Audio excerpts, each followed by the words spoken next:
Good afternoon, everybody. This is Bassam Haddad, and I'm joined here by the Real Football podcast group, including Matt, Khalid, Thomas, Eli, Arjun, and Amir. Two of us are going to be joining by phone, and we're going to be switching because of the system we have here, which is not cooperating. At this point, I'd like to share that we are starting our exciting episode 8 of Real Football Podcast, title under the title basically a week before the whistle, your last chance to opine on the Qatar 2022 World Cup. And we have a lot in store to share. First, let me just ask everybody, how's everybody doing? Functioning. Great. Excellent. Fantastic. I'm looking Awesome. forward to this episode. Yeah, we're trying to make this a bit less formal. So, folks, please feel free to jump in and feel free to opine and even contradict each other. I'll start by saying that this is definitely the next month is definitely perhaps the most important event for all of us here. Like I'm talking compared to everything else that's happening. So I know this makes us sound pretty superficial, but this is football. Matt, I'll start with sharing that Matt, our sheikh, will be opening the podcast and talking a little bit about why we're doing this and what we'll be doing today. We're doing this podcast today because with the World Cup fever catching us all, much like COVID has caught a lot of the world, we had to talk about it one more time before things actually start in Qatar 2022. The media is at a fever pitch. We're all sick of the pre-match analysis. So, in order to cure ourselves, we've decided to contribute to it. But our coverage will be better than Fox and NBC. Awesome. Well, Matt, lead with us you on through this. board, our coverage is definitely going to be better than Fox, NBC, or ESPN. Wow. Khalid, you're setting the bar so high. So lead us through it, Matt. Yeah. The first thing that we should really talk about is who isn't going to be at the World Cup. And I'm not talking about individual national teams. We've known that for weeks. I'm talking about the unfortunate last minute injuries. Bassam, you said you had a couple that you brought up. Thomas, you brought up a couple as well. Ellie, Catlin. We've all brought up an injury to a prominent player or player within the last week. So, and that leads to the opening question. But do you think that having this tournament mid-season is going to mean we see more or less in-tournament injuries? Because we've already seen some squads get absolutely mauled by hamstring problems. No, I think it's gonna be a very unprecedented World Cup in that sense. Not only because of the racking up on top of each other all sorts of tournaments and games within a short period of time, but there's also the change in weather to consider. Even though it's not summer in Qatar, it's still probably some change for others, and it also is an emotional and psychological weight that is not usually part of the summer games, and that will affect the brain muscle function from what I hear. And I'm not trying to be too scientific, but it does make a difference in summer when all of the leagues have concluded. You have people coming in with a clearer mind, with only one thing to think about, which is the World Cup. Now, you've got, for instance, Man City team members going into the World Cup after a defeat, which is, I mean, for Man City, it's not the worst thing in the world given their capabilities, but it's going to affect them, and so on and so forth. And I'm not, I'm not shedding any tears for Man City because I don't support Man City and I support Liverpool, and I'm really sad about the state of Liverpool. But this is not what we're talking about today. But I'm happy that they are going into the World Cup with a lot of high hopes. So that's what I think. Can I ask a question? How much do the individual players care about the World Cup versus the leagues in which they play week in, week out? I feel like for a lot of players, the World Cup, given the frequency every 4 years, uh, given the how packed the schedule is this time, I think a lot of players, maybe a few of them have, or a lot of them have aspirations for glory, but a lot of them will be, I would guess, just can't wait to get it over with, hopefully with no injuries, to get back into their leagues and their regular teams safe and sane. What do you guys think? I think based on these players' press release statements after they've been ruled out for the World Cup that you're completely and totally wrong. But because you're talking about something that, little kids don't dream necessarily about scoring the game winner in a Champions League quarterfinal on away goals. They dream about scoring the winner in the World Cup final. That's something that all of us as football fans, maybe at one time or another, have thought about for either our nation or, in the case of Odd Ducks, another nation scoring that goal. It's such it's a seminal piece of the psychology of the sport. I mean, think about it. Pele scored the winner when he was 17, and that's, he scored what, like roughly 50 million goals, and that's still the goal we think about most when we think of Pele. But speaking of, you use that word aspirations. If there's one team that has more aspirations than any other at this tournament, regardless of international standing, it would have to be the host, Qatar. And Ellie, you said you wanted to dive deeper into those aspirations of our host nation for this tournament. Yes, thank you, Matt. Basically, real quick, we covered a whole lot about Qatar with our dear friend Abdullah Arian, who cannot be with us right now. But the issue with the Qatar is keeps coming popping often, especially when we're getting close to the actual whistle. Um, and there is a lot of controversy about the human rights and other issues that are dodging this tournament. And it's we all do agree with it. We do all do agree that there are issues. We all do agree that FIFA is run as a business. We agree that Sepp Blatter, who just denounced having given Qatar the World Cup a couple of days ago. We tend to forget that he is also banned from football until 2028, when I think he'll become 92 or something, because of his various issues, ethical issues, the way he ran it. Um, yes, we do understand all of that. Yes, we do understand that Qatar did a great job preparing a very good bid and submitted that bid to the 22 people who would actually make a decision. And oddly enough, only two of those voters requested a copy of that bid. So we realize all of that. We realize, unfortunately, there's a lot of people who have lost their lives. We know that. We are very sorry about this, but right now, what we also need to also see the other side as well a little bit. We don't excuse this. We don't excuse it. We really are sorry about that, how it happened, but we have to point the blame to FIFA first. We have to point the blame to how they do things. We have to point the blame to the actual companies, whether it's British, Danish, European, American, any companies who are pointing all these fingers right now. How much did they benefit from the Qatar World Cup? How much the coffers of those countries, taxes, benefited from these companies who did all the work in Qatar. So let's stop that debate right now. It's over.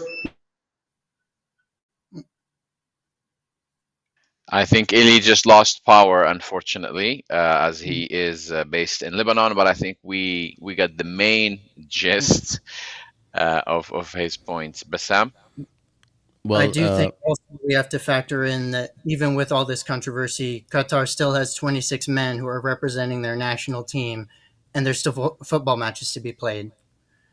And especially given that in their group there was a significant injury last week with Senegal star Mane going out.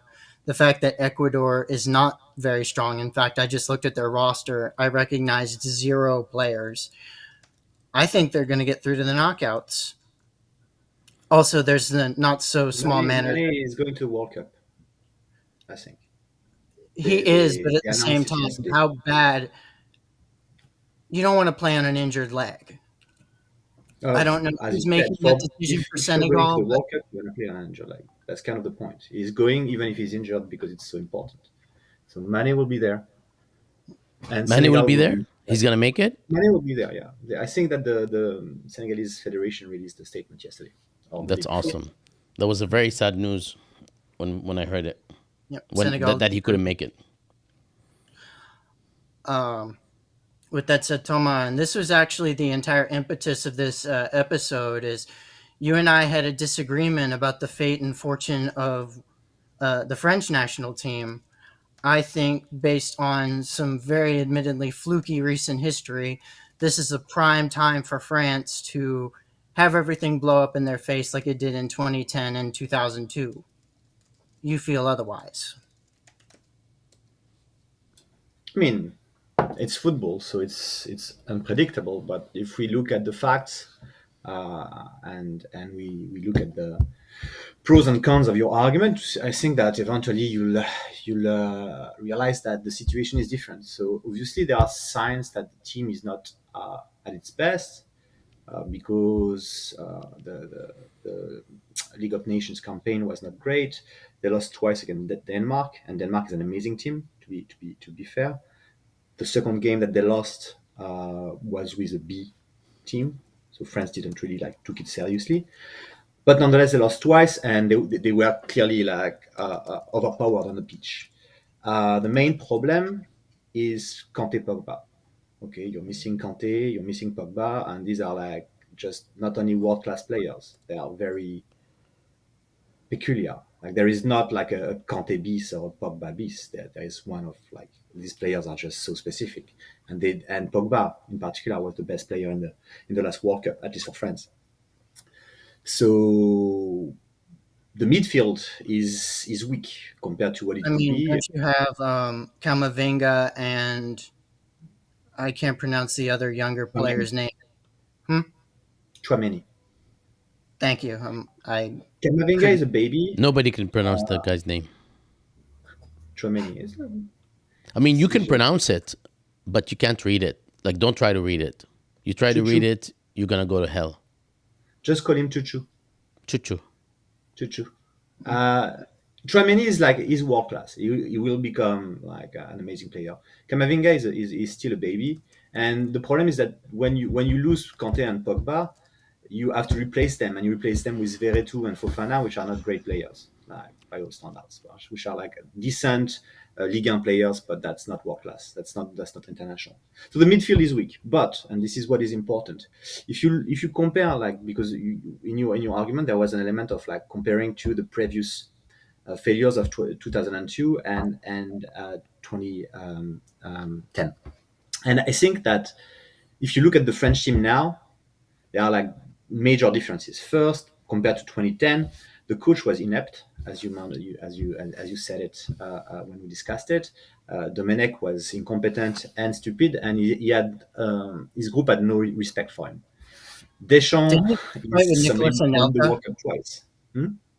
Didn't he get in a fight with Nicholas Anelka, who was notoriously difficult to manage?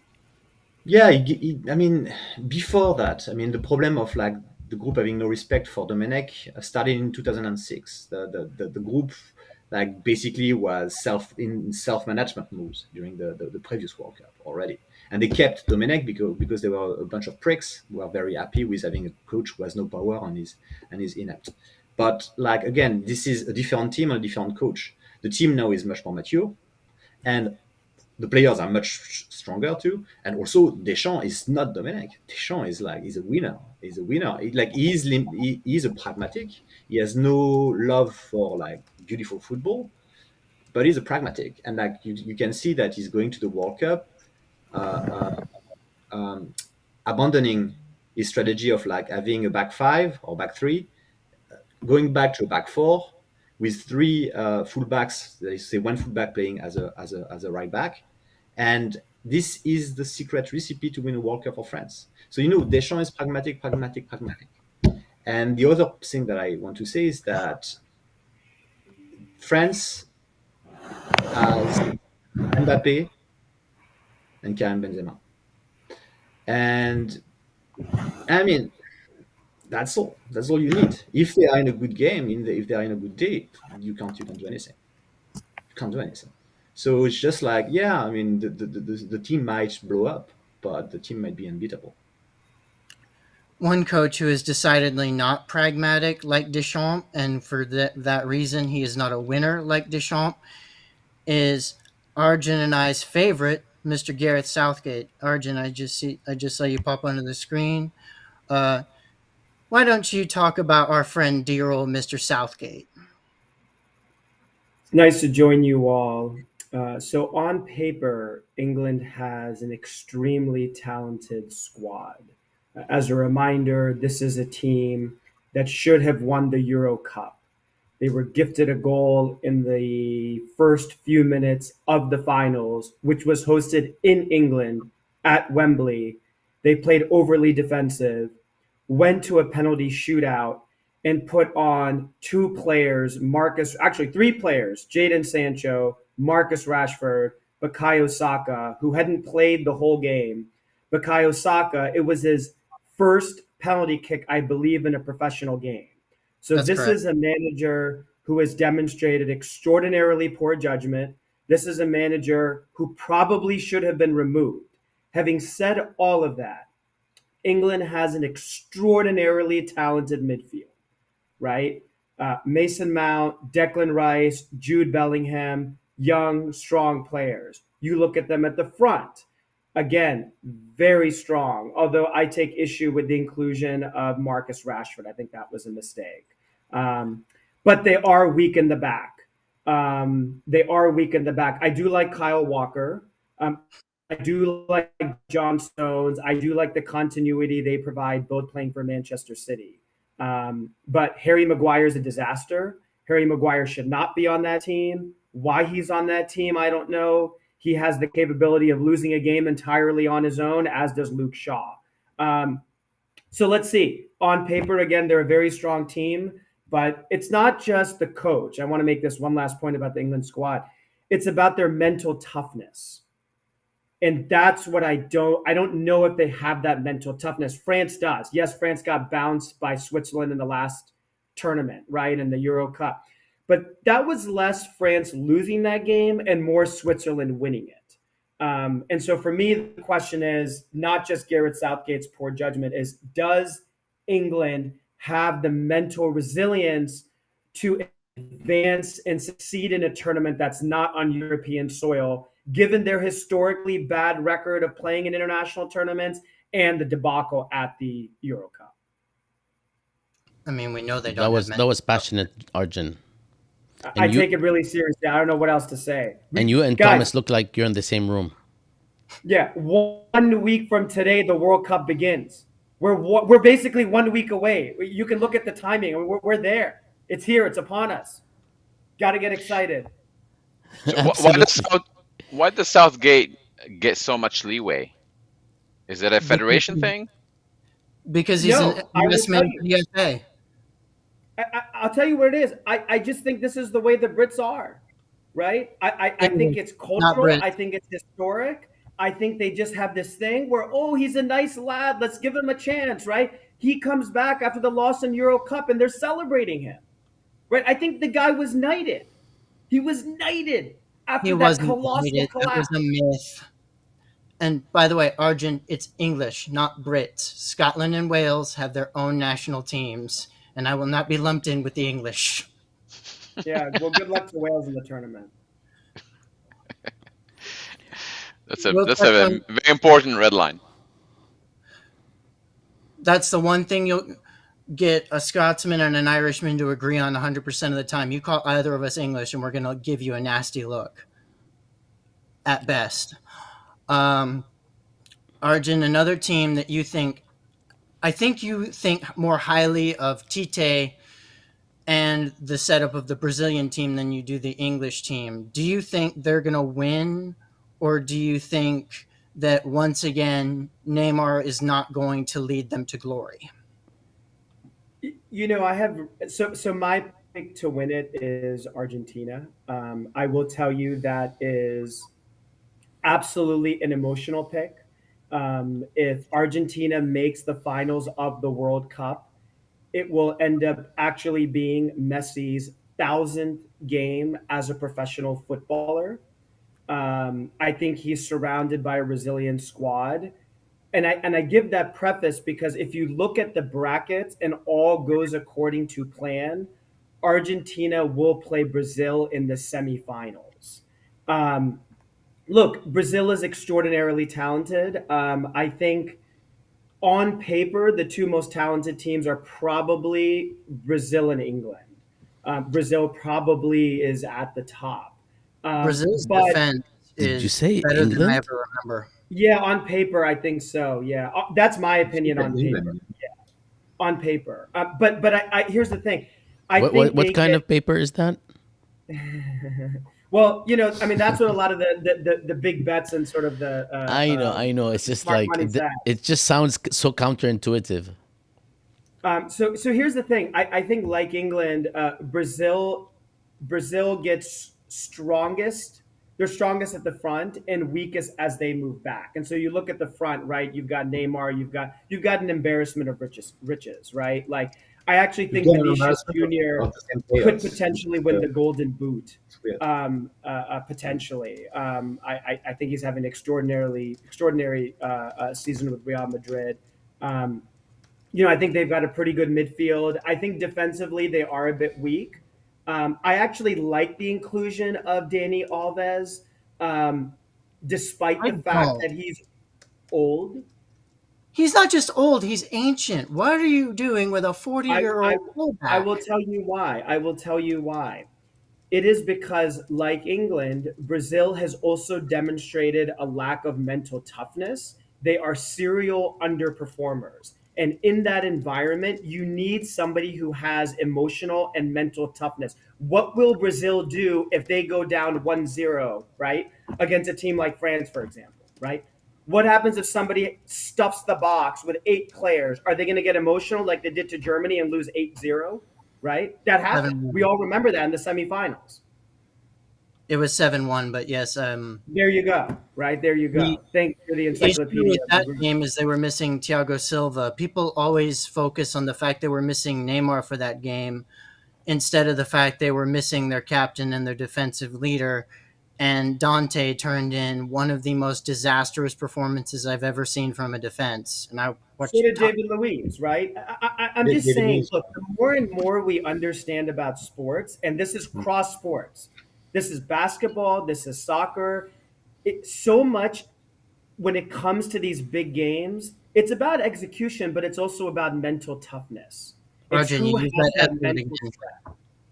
Use that S word again. It is the real football podcast. We don't Sorry, use sorry, the sorry, S sorry. word. Don't excommunicate me. Don't excommunicate me. No, no. What I missed that. I was trying to figure out how to bring Amr Don't in. tell him. Don't tell him. He'll banish me. Was that just like was that an expletive? No. No, he used that word that's spelled Oh SOCC. shit! Fuck. Yeah. He used soccer. That's the worst thing you can do here. I wake up at night with chills thinking about how people use this word for football. It's disgusting. It's one of the things, I mean, that's the only reason on earth I wish I was a dictator. So, to abolish this word in the United States and call football football and call the game that they play with their hands like whatever they want. I mean, just not football. Jesus, I it kills me. apologize to you all. I apologize to the listeners. We are anti-imperialists on this podcast. Oh my! It's not about even imperialism. It's about like stupidity. You know that the word comes from England, right?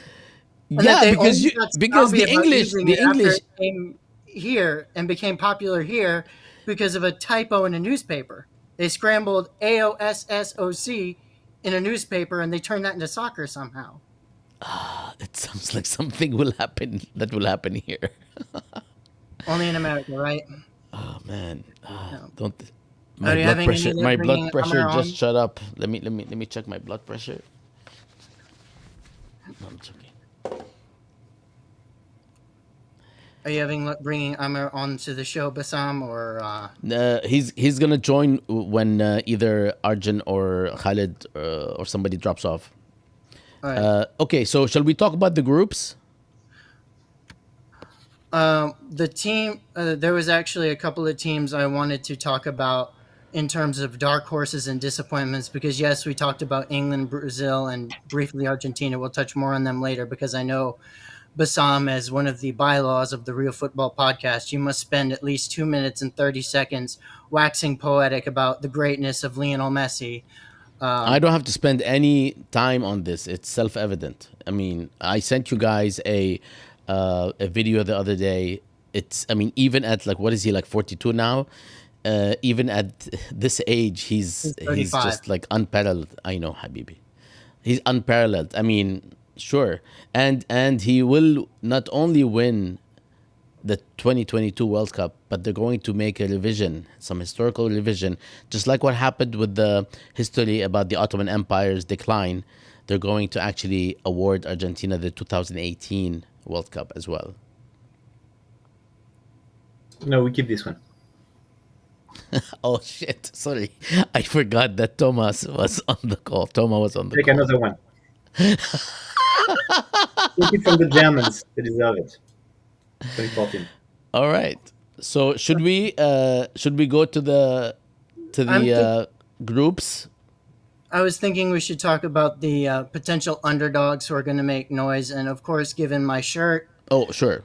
there Do is it. one underdog I think deserves recognition above all the other potential underdogs, and that is Uruguay. They have a very strong squad. Yes, Luis Suarez is old, but something about when he puts on the sky blue shirt, it's like he's back at Barcelona and he scores for fun. You know, when he's not biting people or making handballs that are illegal in the goal in the frame of the goal. Um, they have a couple of very strong young players in Rodrigo Bentancur and oh goodness, Devin Nunez for Liverpool. He's also Uruguayan. You could potentially see a changing of the guard at this tournament, where Suarez sort of relinquishes that elite goal scoring role for the team to this young player, who, even though he plays for Liverpool, I am very excited to see how his career develops.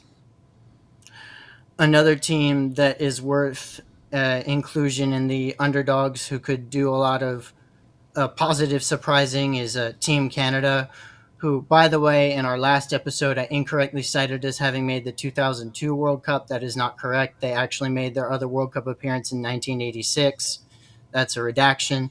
They're in a group with a very old and tired Belgium team, a Croatian team that, while yes, they have Luka Modric, they don't have that goal scoring threat. And then, of course, they're one of the teams that could potentially be disappointing, who's also in that group, is Morocco. And Khalid, let you take over from here regarding the Moroccan national team. How will they fare?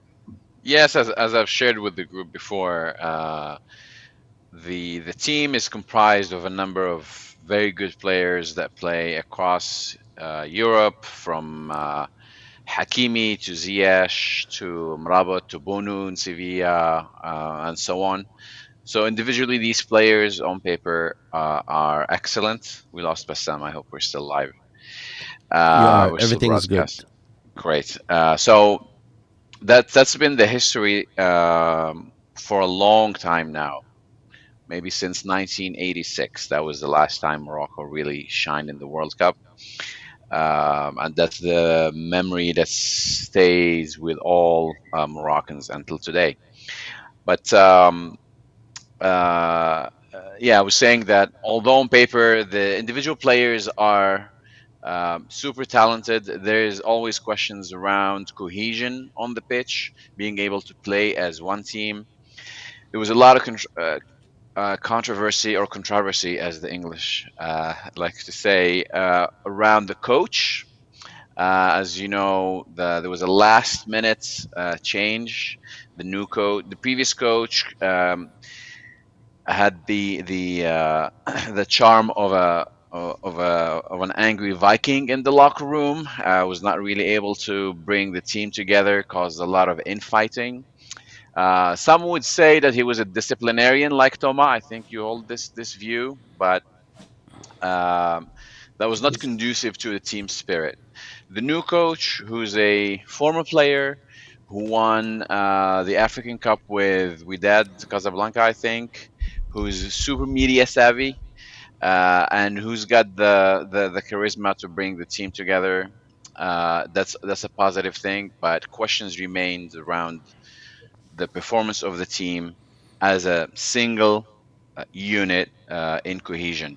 Add to that the very difficult group in which Morocco has landed. I hope they play well. I hope they perform well. I hope they represent the flag well. But I suspect chances are slim for Morocco to make it out of the group. Unfortunately, Another team with a very slim set of odds to make it out of the group is actually, unfortunately, Team USA, because you talk about team cohesion. Greg Berhalter is one of the worst managers I have ever had the misfortune to watch on television. I would rather take sandpaper, put it on a borer, and grind it into my left eye, which currently is infected, than watch Team USA's bloated, feckless midfield. The 4-3-3 does not work with these players. You have talented forwards in Pulisic and Gio Reyna. You have more players than ever before playing in top leagues abroad, and yet they still have this absolutely turgid mess. It reminds me of cold oatmeal in the midfield.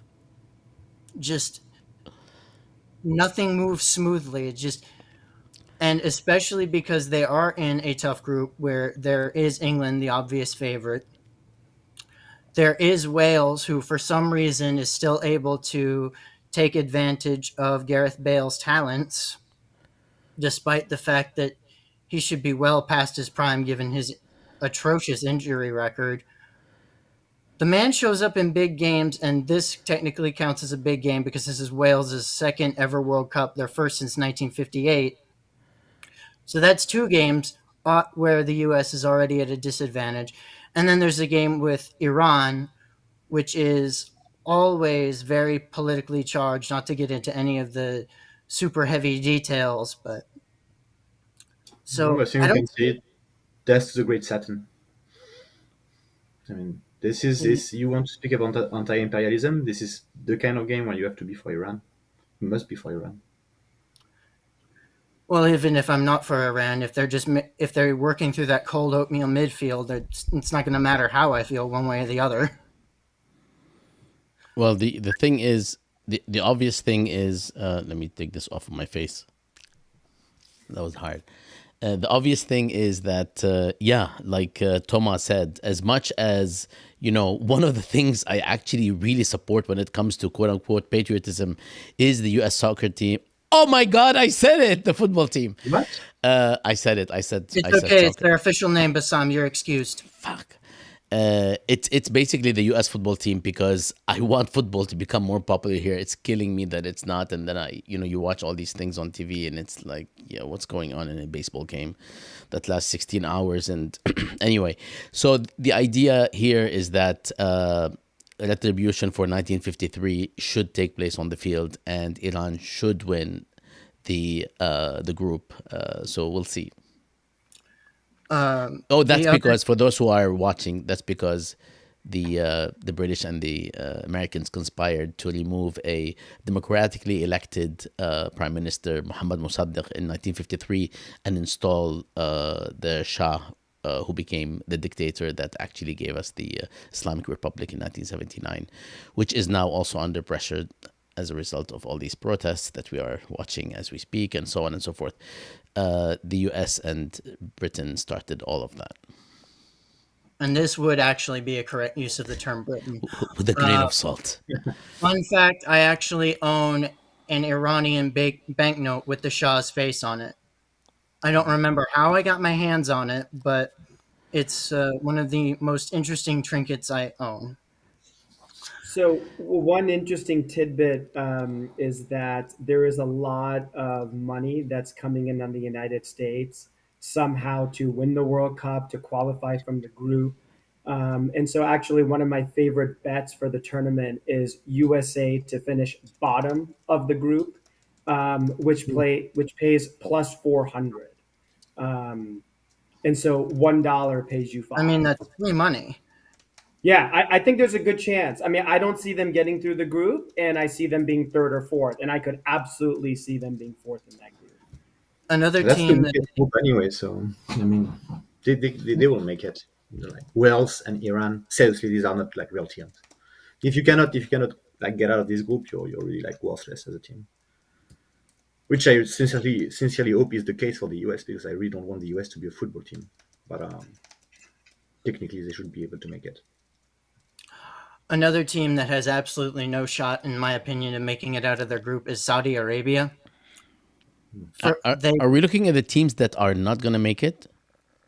we're looking at, because this is for the Real Football Podcast, and we focus on Middle Eastern affairs. I think it's. I forgot. I'm, I forgot what this show is about. don't you I'm just, run this with me? with the exception of the 1953 coup, I'm totally apolitical when it comes to the World Cup because I want either Messi to win the World Cup or Holland to finally frickin' do something about it. Fun fact: Holland has lost the most World Cup finals without actually winning one. 74, 78, and 2010. Ahmed is gonna join us, folks. And if somebody here drops off, just call back for any reason because of the this beta version. It's really really bothering me. It's not allowing us to add more than 4 or 5 guests. But I'll this will be fixed next time. All right. So what's Just in next, time Matt? for us to talk about Argentina. Argentina. Well, Amar's gonna talk about Argentina, so let's wait until he comes on and talk about something else first. One thing that is related to Argentina, but it's not like super analytical or based in any sort of reality, is that the FIFA video game, every tournament since 2010 has correctly simulated, and they base this off of, I want to say, 10,000 simulations, the winner of the World Cup. In 2010, they picked Spain, although admittedly so did that daggone octopus. Do you all remember the octopus that picked all those games in 2010?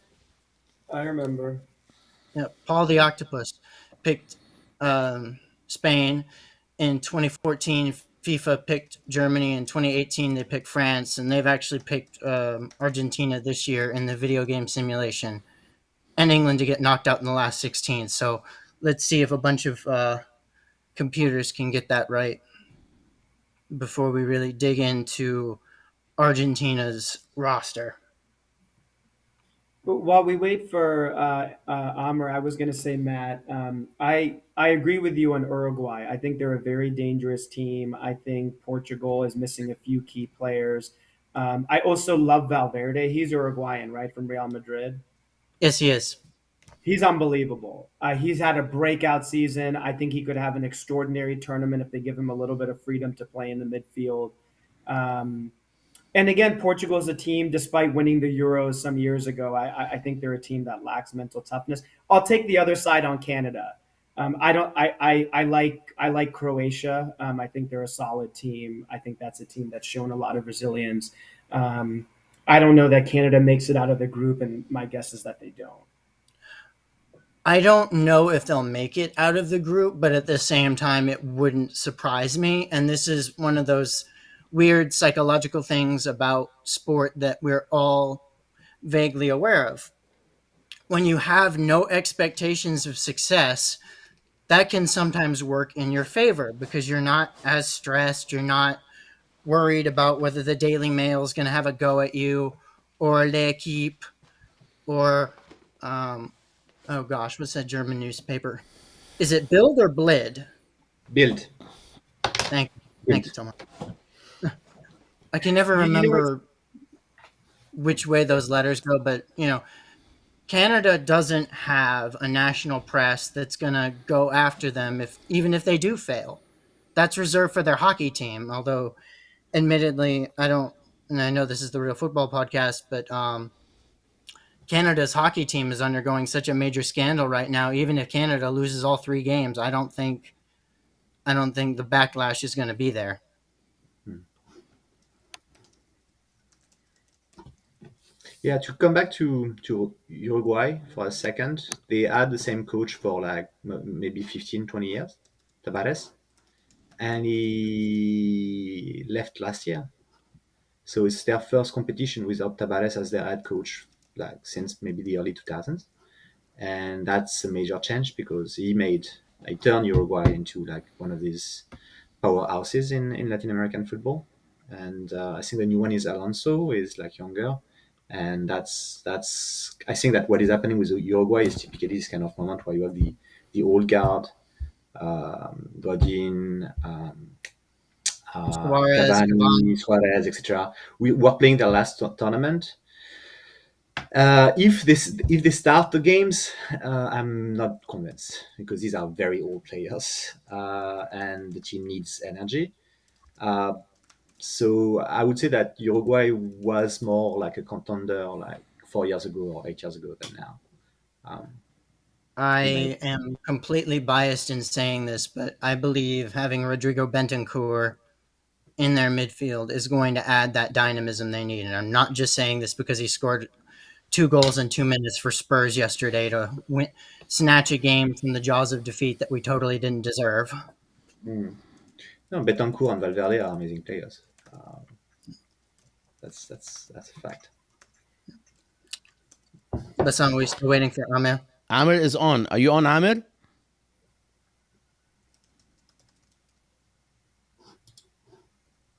Amir, can you hear us?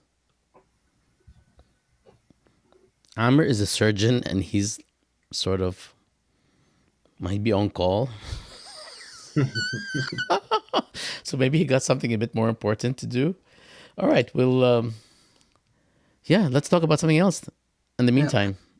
I mean, there's a bunch of things. I mean, look at this sheet. I mean, that's like a crazy amount of topics to go over.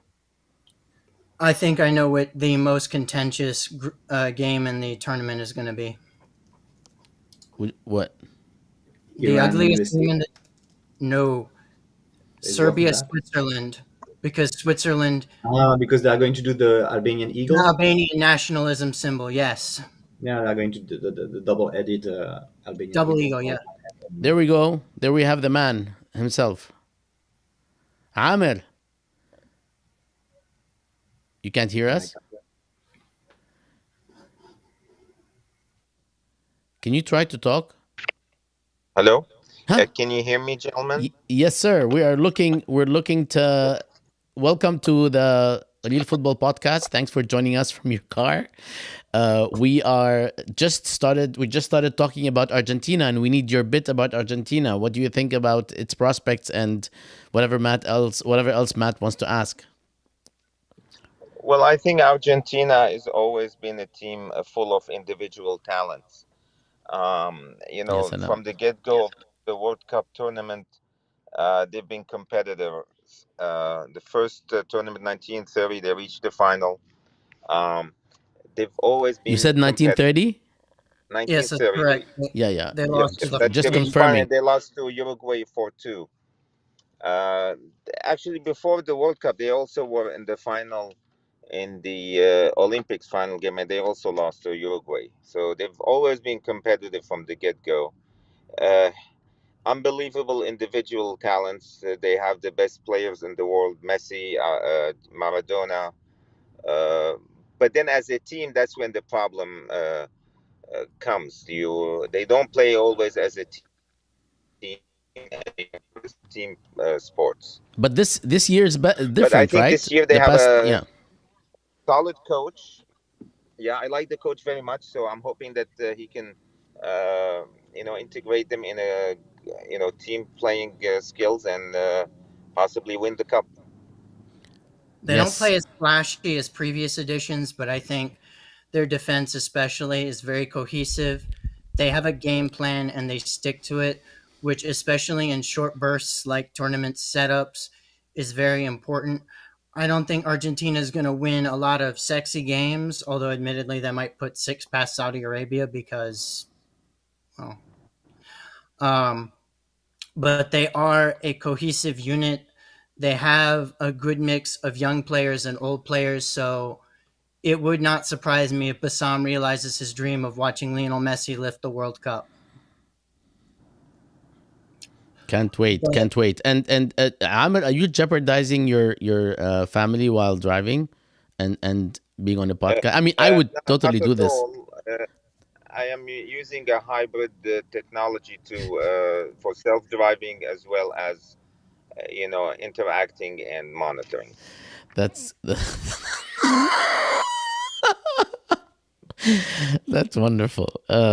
So, Amir, we were talking about some of the Arab teams that might or might not make it to the second round. Do you have any preference or hopes for any of the Middle Eastern teams, Arab or Middle Eastern, who might actually make it to the second round? We talked about Iran, possibly. Any other prospects? Well, I mean, Iran. You mean Arab countries? Like if you include, I mean, if you include Senegal too, I know they're not Arabic country, but I think Senegal might have a good chance to qualify. The If we look at the host Qatar, the odds are with them as a host because historically, in every single tournament except for 2010, the host country qualified to the playoff round of 16. So, that's you correct. know, I think except for South Africa, yeah. So I think the odds are with them. They have a solid team, solid coach. They've been together for a decade now, at least. We'll just have to see. They have to win the opener to have a good chance of qualifying. That's for Qatar. The other team I think I have hope for from the Middle East is Morocco. The main reason for it is I have my relative Khalid, who's in this group, who's from Morocco originally. No, I And think they have a Khaled is good Is very that talent. the main pessimistic reason, about Amir? Morocco. Is that the main No, no, reason? they have Allah la good talent. yuwafaq. I mean, they have They have good great talent. players, yeah. They have great So we got players. one Yes, person very for optimistic sure. about Morocco and one person that's very pessimistic about Morocco. Yeah, Khalid wasn't as excited. I am optimistic about Morocco and Tunisia, actually, and I hope that at least one of them can make it to the next round. Uh, Toma, as a member of the former colonizer of some of these countries, do you think one of them will make it? So I have the right to say something. It's Yeah, my yeah. Actually, yeah. entitlement You can to. use your colonial powers if you like. I don't mind in this case. Um, um, for Tunisia, I don't think that they'll come out of the group because France and Denmark are like um, very superior in every part of the pitch. When it comes to Morocco, I'm Team Vahid. I've always been with the former coach, who is a disciplinarian, but who is able to manage teams correctly, including teams from the global south. And the problem is that very often what happens is that players who are untitled and little pricks like Ziyech will go to their federation behind Vaid's back and start complain about it and create a mess. And what happens is that Vahid is usually kicked out of the group just before the World Cup. And that's a miscalculation because the only time he made it with his team to go to the World Cup, it was with Algeria, and he had an amazing run. I think that they almost beat Germany in 2014. And so I think that the Moroccan Federation self-destroyed itself for political reasons and also to please a bunch of stars. And my first instinct was to be in solidarity with Morocco and to make them my second team after France. But what they did to Vaid makes it, impossible. So I really hope that they'll be kicked out as soon as possible and they'll have a terrible run. And so Senegal is definitely my number two because Senegal is an amazing team, good players, amazing coach, as UCC. This is for me the best chance of like Africa in like having a strong team advancing in the competition. Let me ask. Thanks, Matt. Toma.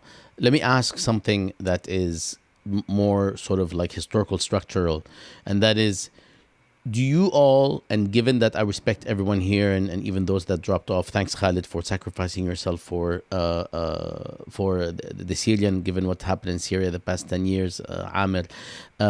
So my question is, do you see B teams, and I know this is derogatory, but teams that are not likely to win the World Cup, do you see them as a group improving their chances in the past 20 years? In other words, do you see the competitiveness of these teams rising in relation to the fortunes of the A teams that are more likely to win the World Cup, the ones that appear regularly as the 8 or 10 teams that might be competing for the World Eight, Cup?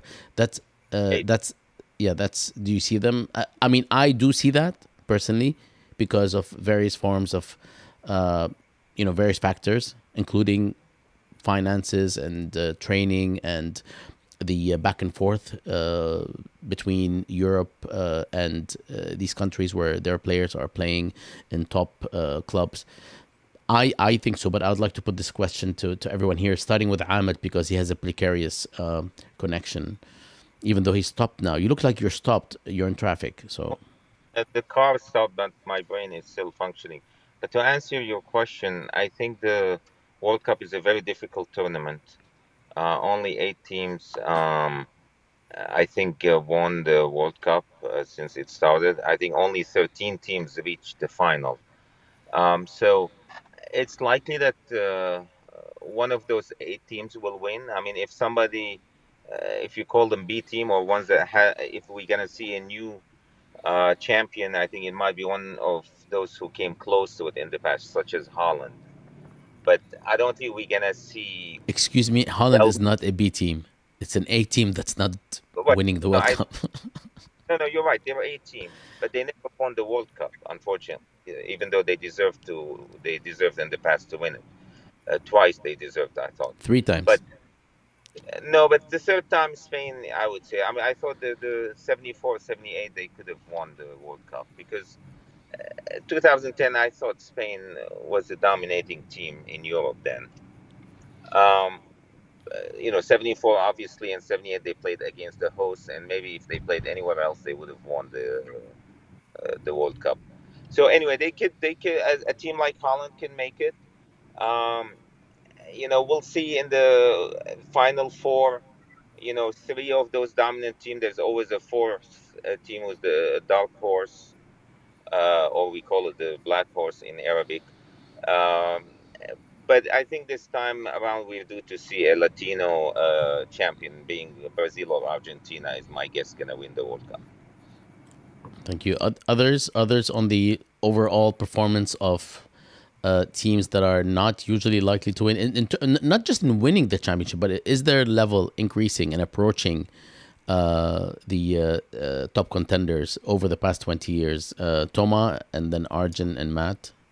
Just a quick. The thing is, like, I feel that when you're talking about B teams, you're referring to teams in the global south, and the B teams that are actually becoming increasingly Yeah, competitive even are even Korean. even non-global south. I mean, even Yeah, like so Paraguay, or not Belgium, but maybe something like uh, uh, you know Denmark and Croatia, like, are Denmark, historically exactly, B teams, Sweden. and there are So two so teams that so anything beyond Brazil, Argentina, England, Italy, France, and the top contenders. This is what I'm Germany trying and to ask.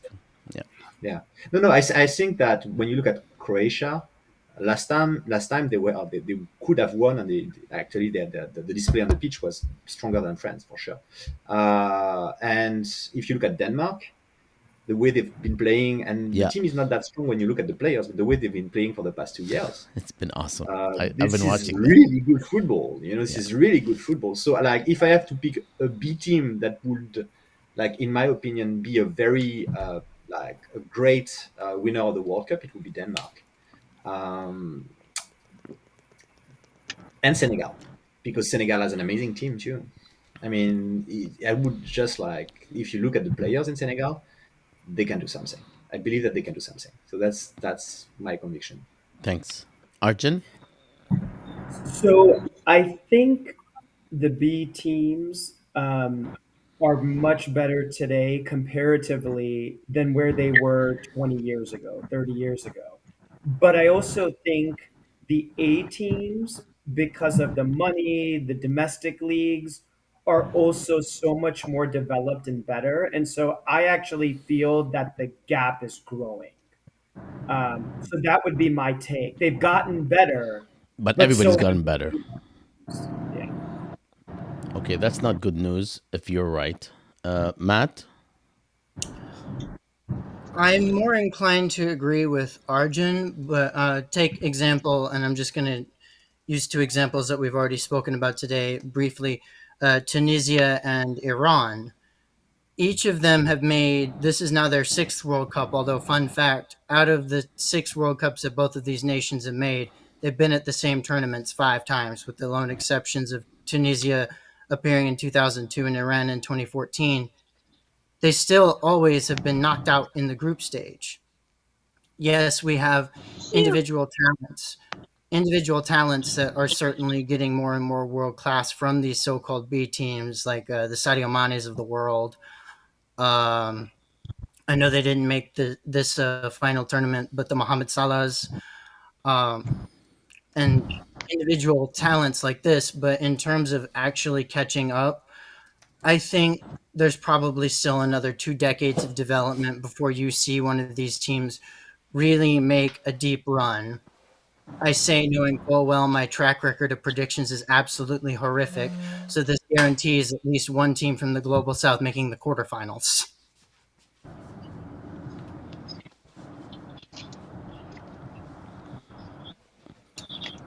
All right, what's next? I think we've covered everything that we had written down. Obviously, the next couple of weeks, there are going to probably be some friendlies.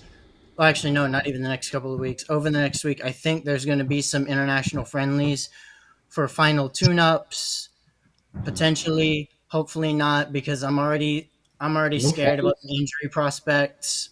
They don't. Uh, We're not. There are no friendlies. It's straight to the World Cup. all right, good. There's enough football to be played. It's going to be an interesting tournament. They always are. I'm looking forward to the refereeing controversy that we all know is going to happen. I'm looking forward to seeing which big team implodes. But most of all, I think I'm looking forward to this tournament being played just so all the noise stops about armbands and all of these other ugly things that are involved inherently in international sport. I understand that there are problems, but let's just shut up and play the game for a Uh, couple of. Thank you. Well said. Before Toma and Ahmed leave, Ahmed, do you have any last words? And then Toma, and then we'll see how far we'll go after that. Yeah, I just hope that we'll have a great tournament, and hopefully they will put politics aside so we could enjoy it. I echo that. And one last thought about the World Cup: it's always the tournament for young talents. The young talent shine in those tournaments, such as James Rodriguez, Pele.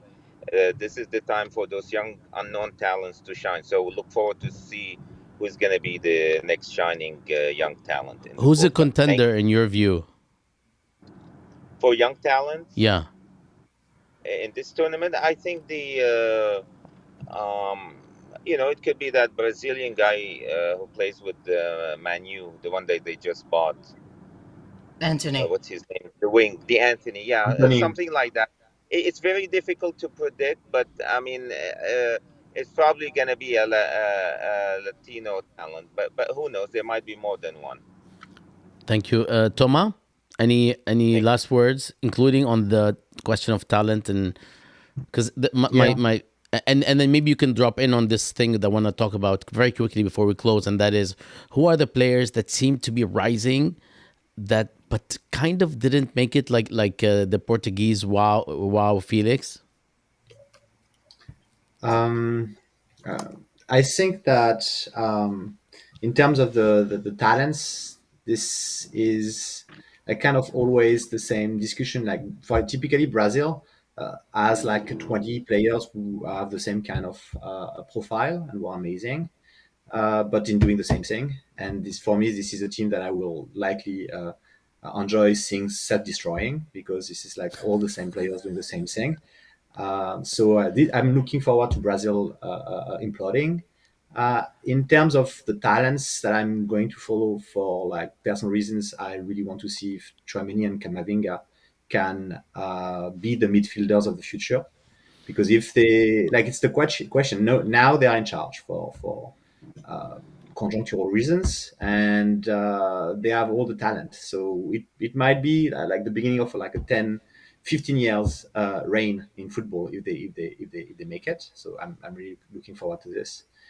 And yeah, and one last thing before I go, I do really like when football gets political. So I'm not like the FIFA. I like my political messages. I like my players who complain about human rights, even if it's like kind of superficial. And this is not a problem at all. And even when it's like the kind of like nationalist tease between the Swiss and the Serbians, it's part of the game. So football has to be political to be fun to watch. So that's what I'm looking for with the World Cup, for R2 with the World Cup.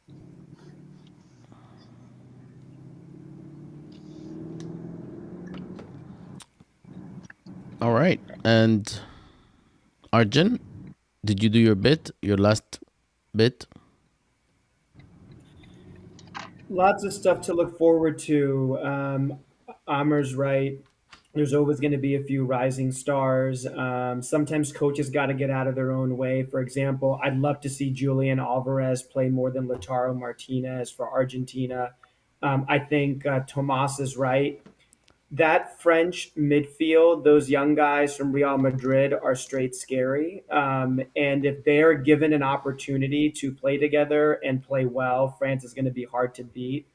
Um, I will say that I can't wait to enjoy the tournament. I am going to enjoy the tournament. I hope there aren't referee controversies that decide games, that decide the winners. And finally, just want to acknowledge, right? Qatar's a state where there's been major human rights atrocities. So many refugees and immigrants have lost their lives building these white elephant stadiums. And so there does need to be worthwhile conversation about the money that goes into these tournaments, how that money is shared, apportioned, It will not and be maybe, shared. of course not, of course not, right? But as people who care about these issues, right, I think it's important to talk about. Croatia actually wanted to practice with jerseys that said human rights for all, and FIFA told them they couldn't do that. And so political statements of any kind are already being weeded out. And I hope that there are opportunities for players and stars to show solidarity when those moments arise. Matt, what's your take? That somebody's going to get arrested for running their mouth, rightly or wrongly. So And I what's just hope it's an Arsenal what's player. what's your take on the question of rising stars? Potentially the younger rising stars and the stars to be that kind of are still good. Like, wow, Felix is a great example. I think that haven't really lived up to their potential. I mean, there are others, of course, but I'd like to hear your take on that, because you usually have a diametrically opposed take to most people. It's a very nice way of saying I'm deluded. No. I think that we don't know who the rising stars will be. We've got some guesses, but the majesty of the World Cup is those stars that we don't expect to become stars. Like in 2014, nobody, not outside of maybe his own country, expected a Yeah. Colombian Yeah. attacking midfielder to steal the show at the tournament. Nobody True. expected a 33-year-old Luka Modric to show to the world what we already knew, and that, hey, I'm world class and I can drag a team and inspire a team to a dizzying height. We don't know where this talismanic figure is going to arise, but in the infamous words of some great philosopher somewhere. He is coming. All right. And we're patching in Khalid. Can you all see him? He's right there. Khalid, what's your take on the potential rising stars? I don't have. I'm Can you actually all hear watching him? myself on YouTube asynchronously, but I don't have a perspective on that. I just looked at the time, the schedule for all the games, and I see that the first game for Morocco is against Croatia, and it's at 5 a.m. So I hope they make it worthwhile for me to wake up that early, and I'll end with that.